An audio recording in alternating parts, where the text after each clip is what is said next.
Hello, everyone. Welcome back to yet another political episode. We are back, unfortunately, on this very gruesome day in American history. I wouldn't say gruesome, but honorable day in American history of 9/11, a day where we got many Americans that sacrificed their lives, many involuntarily.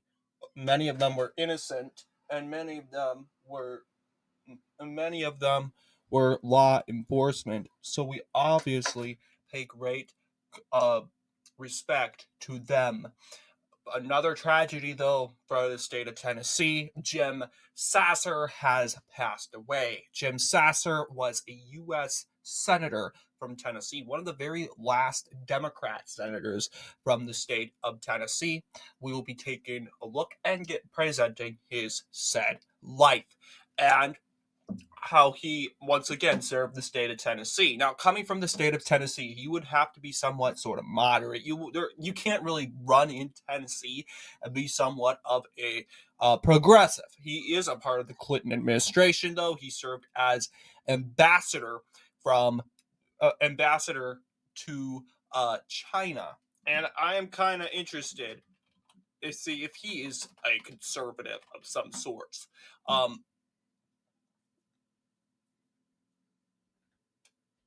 Yes,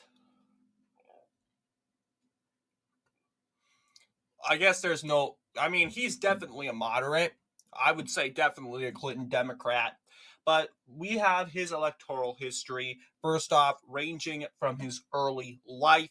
As you know, he served in the United States Marine Corps, and he, of course, was a longtime Democratic activist. So I would say he's more of um, a leftist, if you will. He was um, a manager of Al Gore Sr.'s unsuccessful 1970 reelection campaign, and he, of course, is the father of Vice President Al Gore Jr. But yes, he was big in Tennessee, of course, uh, until his ousting in 1970 by Bill Brock.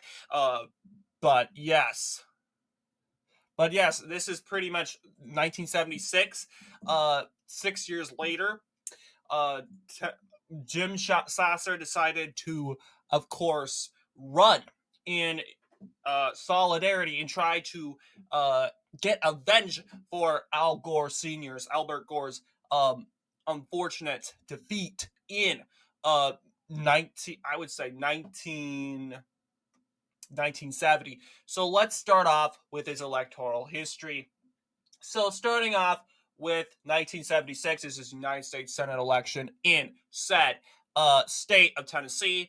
He defeated the incumbent Senator Bill Brock, who I would say around almost 5 or over 5 points, if you can take a look here. A pretty big win for Democrats. You'll see Republicans won a temporary win. It was the first time Republicans held both Tennessee's U.S. Senate seats for the first time since Reconstruction in 1871. Bill Brock was also the first Republican to hold the seat since 1875. So that was a pretty big deal. And of course, the seat is solid Republican today. But you'll see Bill Brock couldn't even hold it for over 10 years because he was I wouldn't say easily defeated, but he was defeated by Jim Sasser by around over 5 points. You'll see he managed to gain votes and solidified his support in Memphis along with Nashville, and he also did pretty good around other areas. You'll see he mainly gained the most votes in rural areas. Like over here, these counties are like 70%. This county right here is 80% Democratic. So it really was hard for Bill Brock to kind of gain that suburban. He lost suburbs, definitely, and it was hard for him to get mainly momentum in eastern Tennessee or central Tennessee. His support mainly consisted over here in the said east towards the state. Near North Carolina, which during the time, Western North Carolina was pretty Republican, and it still is today. And still is today. I don't know what his farm was, but anyway.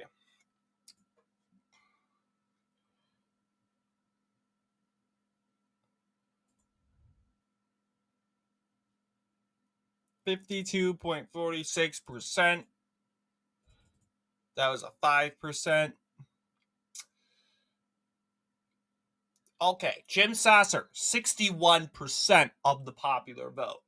And yeah, something just to remember, Sasser won 92% of the black vote. Keep in mind, 92% of the black vote, which really does contribute to his big win. He managed to flip a lot of counties in North, in the said eastern part of the said state. That said, his opponent Robin Beard only won 38.7% of the popular vote. Interestingly enough. All right, he does better in 1988. And you'll see he won 65% of the popular vote against Bill Anderson. And he only manages to carry, I don't know, is this Xavier County? I believe one of them over here is called Xavier County. But looking here. Sure looks like it. Xavier County. Yeah, and back then, Xavier County was one of the most Republican counties in the state of Tennessee. You'll see right over here, Tennessee counties. There was Bledsoe County. I believe that was what the county's name was called. But yeah, of course, looking at the polls, Jim Sasser had an overwhelming majority and win an opportunity to win the state of Tennessee, and he ultimately did. He carried every single county except 2, and that is when his electoral career ends, when Bill Frist, I want to believe he was the Senate Majority Leader for a time. He defeated Jim Sasser in his attempted re-election bid. And that, again, you'll see here, Bill Frist managed to flip a whole lot of counties compared to what Jim Sasser had done in Tennessee. He carried majority of counties except for the counties, I would say, Bledsoe, that's Bledsoe County, and Xavier County. These two counties both in favor for the incumbent senator, but these counties, of course, I would say Xavier County was in majority and an excitement for Bill Frist. It voted for him by 70%, but Bledsoe County around 50. It isn't as much as these counties over here, which voted for Frist by 60%. That, keep in mind, did vote for Sasser 6 years ago. It shows how quickly things have changed here. And yes, 56%. That's a landslide compared to a huge shift to a Sasser landslide to a Sasser defeat in a landslide. So a huge, I wouldn't say humiliating, because I don't like to say that was a humiliating defeat to politicians. But I would say, yeah, pretty humiliating election, because I don't know if Sasser was actually humiliated, but it was a tumbling defeat for sure for Jim Sasser, who was soundingly defeated, but Jim Sasser's career, technically, he will argue and tell you, isn't over. He will go ahead and tell you that, looking here, Jim Sasser, he will go ahead and say, oh, but I became the United States ambassador to China. I served from 1996 to 1999. I'm part of the I wouldn't say Clinton administration. He wasn't really in the Clinton administration. He served